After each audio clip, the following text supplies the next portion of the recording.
Hi guys. All right. We are on page 205, part 6, called August. It looks like this. So everybody's had a little say-so from their point of view. So this is August's point of view. I'm assuming the next half of the year. We just got done with Justin, the boyfriend's point of view, and then we did Summer's point of view, and we did Jack's point of view. Okay. So we've got August's point of view to go, and then we've got, I think that might be it. Bunch of August, and then the end of the book. So we're close to being done. We've got about 100 pages to go. All right, it says part 6, August. What a piece of work is a man, how noble in reason, how infinite in faculty. In form and moving, how express and admirable. In action, how like an angel. In apprehension, how like a god, the beauty of the world. Shakespeare. Hamlet. The next, page 206, is the North Pole. The Spud lamp was a big hit at the science fair. Jack and I got an A for it. It was the first A Jack got in any class all year long. So he was psyched. All the science fair projects were set up on tables in the gym. It was the same setup as the Egyptian Museum back in December, except this time there were volcanoes and molecule dioramas on the tables instead of pyramids and pharaohs. And instead of kids taking our parents around to look at everyone else's artifacts, we had to stand it by our tables while all the parents wandered around the room and came over to us one by one. Here's the math on that one. 60 kids in the grade equals 60 sets of parents and doesn't even include grandparents. So that's a minimum of 120 pairs of eyes that find their way over to me. Eyes that aren't as used to me as their kids' eyes are by now. It's like how compass needles always point north, no matter which way you're facing. All those eyes are compasses, and I'm like the North Pole to them. That's why I still don't like school events that include parents. I don't hate them as much as I did at the beginning of the school year. Like the Thanksgiving Sharing Festival, that was the worst one, I think. That was the first time I had to face the parents all at once. The Egyptian Museum came after that, but that one was okay because I got to dress up as a mummy and no one noticed me. Then came the winter concert, which I totally hated because I had to sing in the chorus. Not only can I not sing at all, but I felt like I was on display.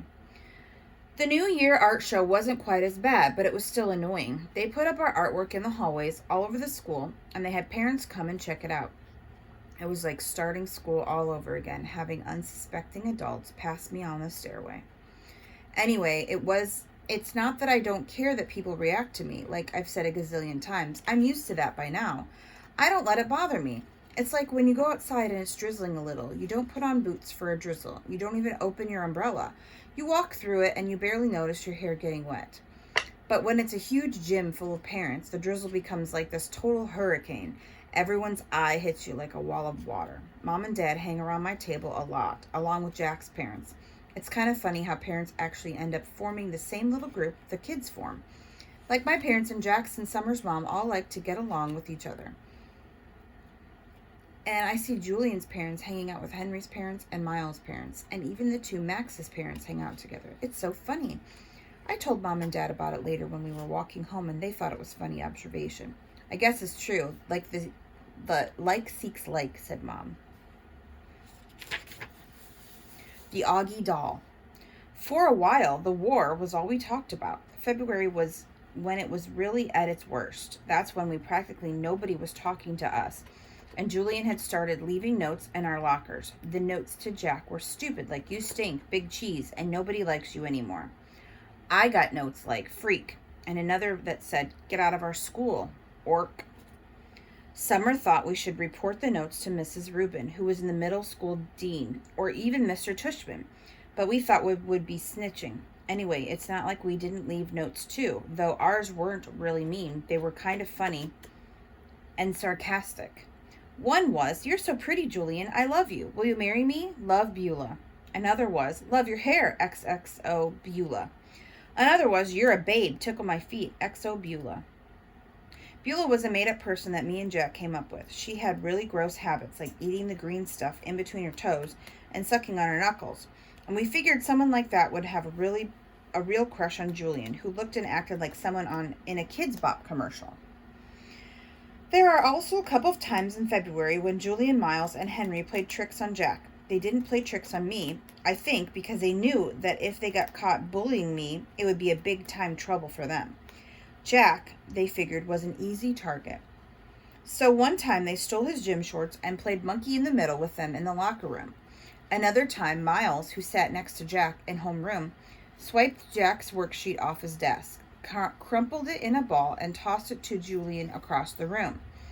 This wouldn't have happened if Miss Petosa had been there, of course, but there was a substitute teacher that day, and subs never really know what's going on. Jack was good about this stuff. He never let it seem that he was upset, though. I think sometimes he was. The other kids in the grade knew about the war, except for Savannah's group. The girls were neutral at first, but by March, they were getting sick of it, and so were some of the boys. Like another time when Julian was dumping some pencil sharpener shavings into Jack's backpack. Amos, who was really tight with them, grabbed the backpack out of Julian's hand and returned it to Jack. This was starting to feel like the majority of the boys weren't buying into Julian anymore.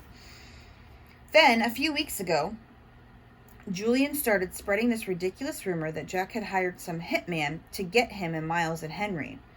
This lie was so pathetic that people were actually laughing about him behind his back. At that point, any boys who had still been on his side now jumped ship and were clearly neutral. So by the end of March, only Miles and Henry were on Julian's side. And I think even they were getting tired of the war by then.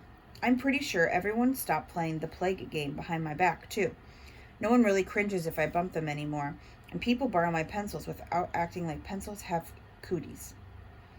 People even joke around with me now sometimes. Like the other day, I saw Maya writing a note to Ellie on a piece of Ugly Doll stationery. That's a movie. I didn't know why, but I just kind of randomly said, "Do you know the guy who created the Ugly Dolls based them on me?" Maya looked at them with her eyes wide open like she totally believed me. Then, when she realized I was only kidding, she thought it was the funniest thing in the whole world. "You're so funny, August," she said. And then she told Ellie that some of the other girls what I had just said, and they all thought it was funny too. Like at first they were shocked, but then when they saw I was laughing about it, they knew it was okay to laugh about it too. And the next day, I found a little Ugly Doll keychain sitting on my chair with a nice little note from Maya that said, "For the nicest Augie doll in the world, XO, Maya."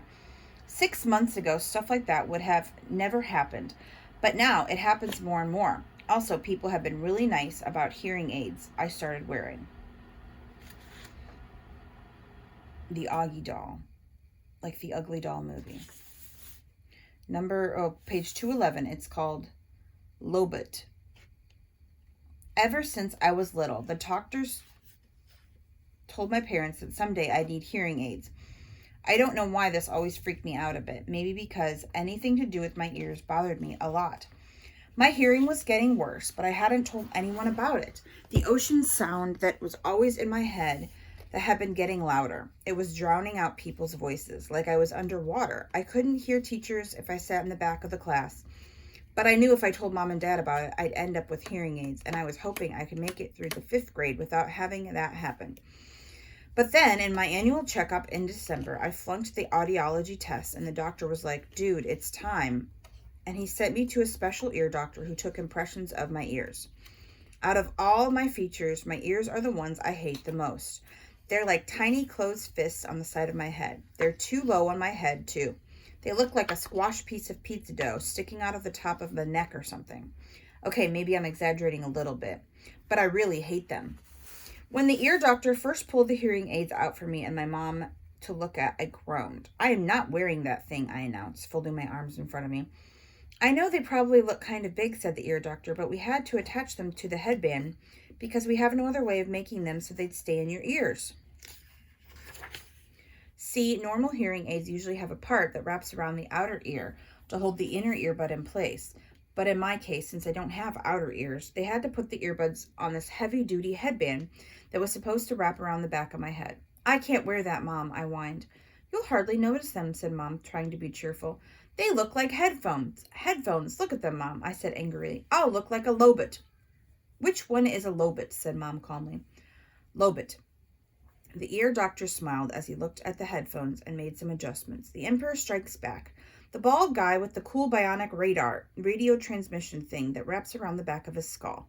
I'm drawing a blank, said Mom. You know, Star Wars stuff, I asked the ear doctor. You know Star Wars stuff? I asked the ear doctor. No Star Wars stuff, he answered, slipping the thing over my head. I practically invented Star Wars stuff. He leaned back in his chair to see how the headband fit, and then he took it off again. Now, Augie, I want to explain what all this is, he said, pointing to the different parts of one of the hearing aids. This curved piece of plastic over here connects to the tubing on the ear mold. That's why we took those impressions back in December. So that is the part that goes inside your ear to fit nice and snug. This part is called the tone hook, okay? And this thing is the special part we've attached to the cradle here. The lobit part, I said miserably. Hey, lobit is cool, said the ear doctor. It's not like we're saying you're going to look like a Jar Jar, you know. That would be bad. He slid the earphones on my head again carefully. There you go, August. So how's that? Totally uncomfortable, I said. You'll get used to them very quickly, he said. I looked in the mirror. My eyes started tearing up. All I saw were those tubes jutting out from either side of my head like antennas. Do I really have to wear this, Mom? I said, trying not to cry. I hate them. They don't make me any different. They don't make any difference. Give it a second, buddy. And the doctor, I haven't even turned them on yet. Wait until you hear the difference. You'll want to wear them. No, I won't. And then he turned them on. Hearing brightly. Page 214. How can I describe what I heard when the doctor turned on my hearing aids, or what I didn't hear? It's too hard to think of words. The ocean just wasn't living inside my head anymore. It was gone. I could hear sounds like shiny lights in my brain. It was like when you're in a room when one of the light bulbs on the ceiling isn't working, but you don't realize how dark it is until someone changes the light bulb, and then you realize, whoa, it's so bright in here.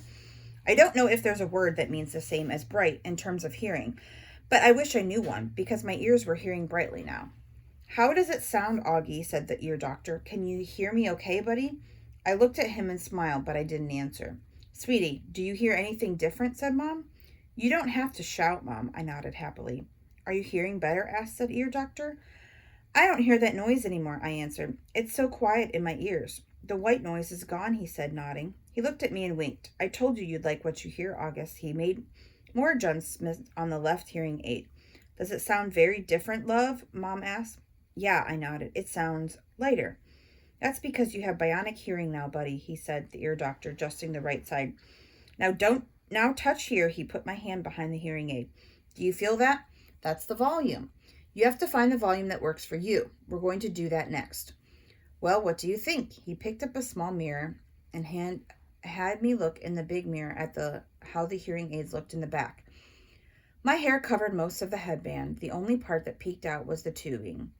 Are you okay with your new bionic lobit hearing aids? Said the doctor. The ear doctor asked, looking at the mirror at me. Yeah, I said, thank you. Thank you so much, Dr. James, said Mom. The first day I showed up at school with the hearing aids, I thought kids would make a big deal about it, but no one did. Summer was glad I could hear better, and Jack said it made me look like an FBI agent or something. But that was it. Mr. Brown asked me about it in English class, but it wasn't like, what the heck is that thing in your head? It was more like, if you ever need me to repeat something, Augie, make sure you tell me, okay? Now that I look back, I don't know why I was so stressed about it all the time. Funny how sometimes you worry a lot about something and it turns out to be nothing. All right, I'm going to stop there. So question number 1.